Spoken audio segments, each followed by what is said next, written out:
The White House sort of talks as if the House has not done anything. They talk about we're not a deadbeat nation. This is Congress's duty to do this. They've done it 78 times since 1960 and all this stuff. But the House, as you said there, has actually passed a bill, which people didn't think they could do. The Republicans have a very narrow majority, but they did get a bill through. It does, in fact, raise the debt ceiling, but it also includes some budget cuts. But the White House is almost acting publicly, at least, as if that bill doesn't exist. Now, it does face long odds in the Senate because it's a Democratic control institution. The White House has also said that they would veto it if it actually got to Biden's desk. But again, what they're saying publicly, they're trying to act like that bill almost isn't even there, saying that raising the debt ceiling is 100% on Congress, on Republicans in Congress, and if it's not raised, it's totally their fault. Welcome to Reporter's Notebook, where we talk to the Washington Examiner's top journalists about the stories breaking on their beats. I'm Jim Antle. I'm joined today by White House reporter Haisten Willis. Haisten, it's negotiation time at the White House. President Biden has met with congressional leaders. They're talking over the debt ceiling, how to raise it, under what conditions, but things still seem to be fairly contentious. Walk us through where things stand right now. Yeah, they're making progress in some sense, and I guess in another sense they're not making progress. Biden has agreed now to meet twice with House leaders, which for a while he was saying he wouldn't even meet with them. So we've got two meetings now.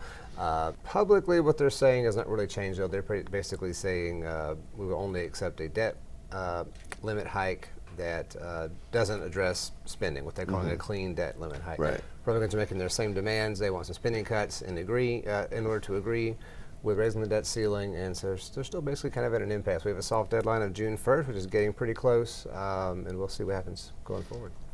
Right. I mean, it seems that the White House is saying that they are willing to negotiate about spending through the budget and appropriations process separately from the debt ceiling, but they want the debt ceiling to be raised expeditiously without these conditions to avoid default. That's the argument that they're making. Yeah, that's one of the big sticking points for sure, is the idea of okay, there's spending and then there's a debt limit, and are they tied together? Republicans want them to be tied together because that's basically where they have leverage to do it, to try to get what they want. The White House is saying we want this to be separate. We can raise the debt ceiling now because that's a responsible thing to do, and then talk about spending later. However, they were actually asked earlier this week, okay, when would that be by a reporter, and they said, well, we don't really know yet, but it'll happen at some point. So that's kind of where the tension is there.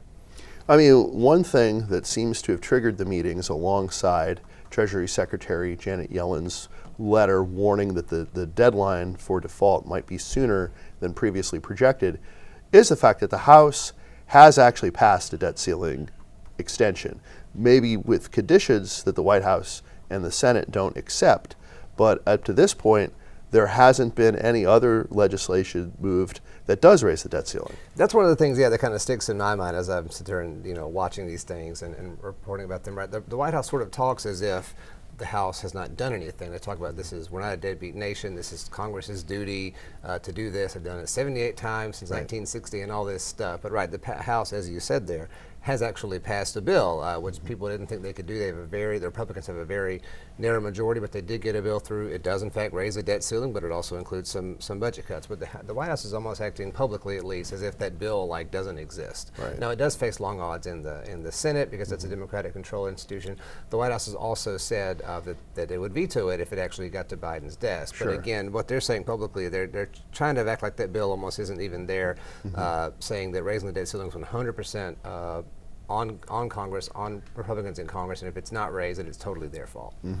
Obviously, who's to blame would become a very big issue if we got to default or we even got close to default.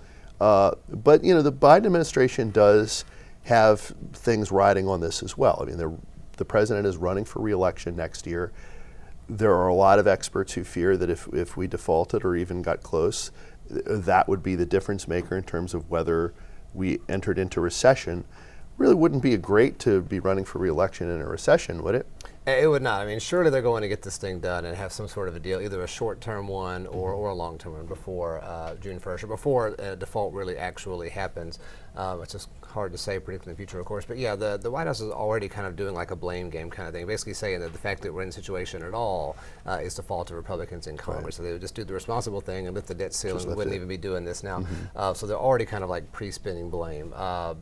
As they said, it has been raised 78 times before, and there's never been a default before. So we'll see what happens this time around. So now the president is supposed to travel during all of these talks, but there now seems to be some uncertainty about what he might do. Yeah, he said that a few days ago. Right, he's got a trip that's scheduled. He's supposed to be in Japan, and then in Australia for meetings with it's the Quad, and I think it's the G7 are the two groups he's meeting with. And yeah, something I think people had talked about. I'd seen headlines about that. Well, if this is such a big deal, why is he going to go off to the other side of the world for a week?